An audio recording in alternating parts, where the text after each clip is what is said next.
অফারও দিয়ে দিলেন যে আমি সব দিয়ে দেব। ওনার কাছে চাইছে নাকি কেউ যে উনি দিবেন? মাননীয় স্বরাষ্ট্রমন্ত্রী সেই ইন্ডিয়াতে প্রবাসী জীবন যাপন করতে হয়েছে বাধ্য হয়ে, তবে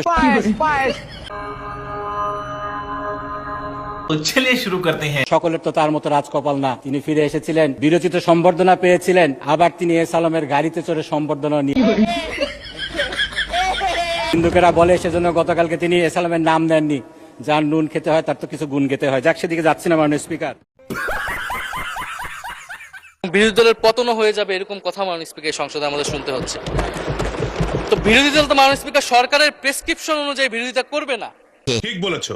সরকারের শিখিয়ে দেওয়ার প্রয়োজন নাই কিভাবে কথা বলবে, কিভাবে বিরোধিতা করবে। বিরোধী দল বিরোধিতা করবে, সমালোচনা করবে, জনগণ এটা ঠিক করবে বিরোধী দলকে কতটুকু সমর্থন দিবে কি দিবে না। এইটা একটা কথার মতো কথা কইছো। মাননীয় মন্ত্রী, এই ব্যাপারে তো ধন্যবাদ আমি আমার রুলিং দিয়েছি, আপনি আপনার পাশ করার প্রস্তাব। মাননীয় স্পিকার আমাকে কথা বলার সুযোগ দেওয়ার জন্য। অনুমতি দেওয়া হলো। আমি জাতিকে পরিষ্কার করার জন্য এই কথাগুলো বলবো। জাতি পরিষ্কার আছে, জি, আপনি আমরাই মেনে ময়লা নিয়েছেন, করি। ধন্যবাদ মাননীয় স্পিকার।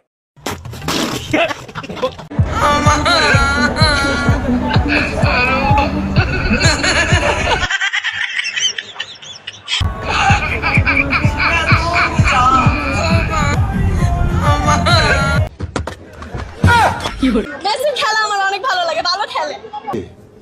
কি কোন প্রথমার্ধে মেসি নামতে পারছিল না, তাকে মিস করছিলেন কি? না, মিস করেছি, কিন্তু জানি যে মেসি ছাড়াই আসলে আমরা খেলতে পারবো। খেলা হয়েছে, দারুণ খেলা হয়েছে। গাড়ি বাড়ি সব নিয়ে আসলেন। উনি তো আমি মনে করি একজন বিজ্ঞ পার্লামেন্টারিয়ান। আবার নিজের থেকে অফারও দিয়ে দিলেন যে আমি সব দিয়ে দেব। ওনার কাছে চাইছে নাকি কেউ যে উনি দিবেন?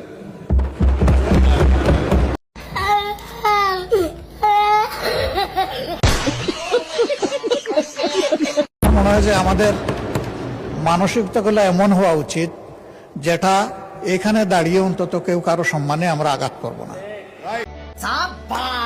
আমরা আশা করব যে আমি সহ আমরা সকলে আগামীতে এগুলোর প্রতি আরো যত্নশীল হব। এইটা একটা কথার মতো কথা কইছো। আমি একজন স্কুল শিক্ষকের সন্তান। একটা সোফার মারিয়া 32টা দাঁত হাতের মধ্যে ধরাই দিমু।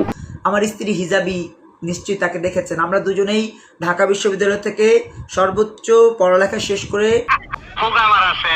বৈবাহিক জীবন 18 বছরের, কিন্তু আমরা কোনো সন্তানের নিতেও ভাবি না। আমার শোরুম করে যে জীবন সকাল 6টা থেকে রাত 12টা পর্যন্ত বাইরেই থাকি। বলি কি আফা, আপনার মতো কিছু রেন্ডিস জন্ম হয়েছে সকাল 6টা থেকে রাত 12টা একটা পর্যন্ত শুধু বাইরে থাকার জন্য। স্বামীর সাথে শোয়ারও দরকার নাই, বাচ্চা নেওয়ারও দরকার নাই। আপনারা শুধু জামাত শিবিরের পিছনে আঙ্গুলি মারবেন আর শুধু নারী স্বাধীনতা করতে করতে লাইফ শেষ করে দিবেন। কত দুঃখের ব্যাপার, বাংলাদেশের স্বরাষ্ট্রমন্ত্রী তিনি সেই সভাপতি হয়ে তিনি এখন ঘুরে বেড়াচ্ছেন বাতাসে বাতাসে।